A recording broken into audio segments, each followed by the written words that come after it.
ไปเบิ่งทีพิธีเปิดโตปื้มใหม่ที่มีชื่อว่าอย่าให้ไผมาเหยียบฝันของเฮา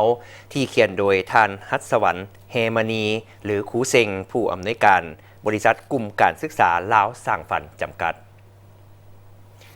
พิธีดังกล่าวได้จัดขึ้นในวันที่21มีนาคม2025อยู่นครหลวงเวียงจันทน์โดยมีศาสตราจารย์ปริญญาเอกผู้เพชรเกี้ยวพิลาวงศ์รองอธิการบดีมหาวิทยาลัยแห่งชาติพร้อมด้วยภาคส่วนที่เกี่ยวข้องเข้าร่วมท่านฮัศวรรค์เฮมณีได้กล่าวว่าคนเฮามี2เกิดคือเกิดมาจากท้องแม่และเฮาเกิดขึ้นมาเพื่อจะเฮ็ดหยังเกิดมาเพื่อจะเป็นหยังและอยากจะสร้างหยังให้มีคุณค่าให้กับสังคม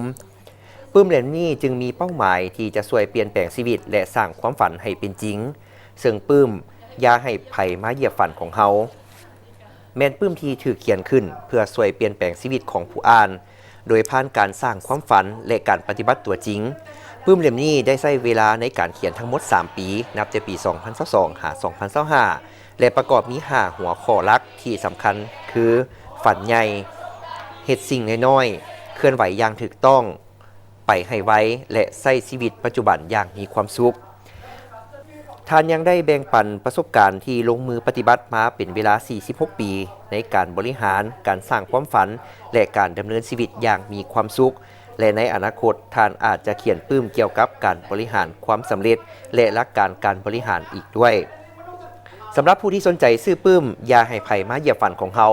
สามารถซื้อได้ที่ห้างขายปื้มดีบุ๊กหรือติดต่อผ่านทางเพจของโรงเรียนลาวสร้างฝัน Business Academy ปื้มเล่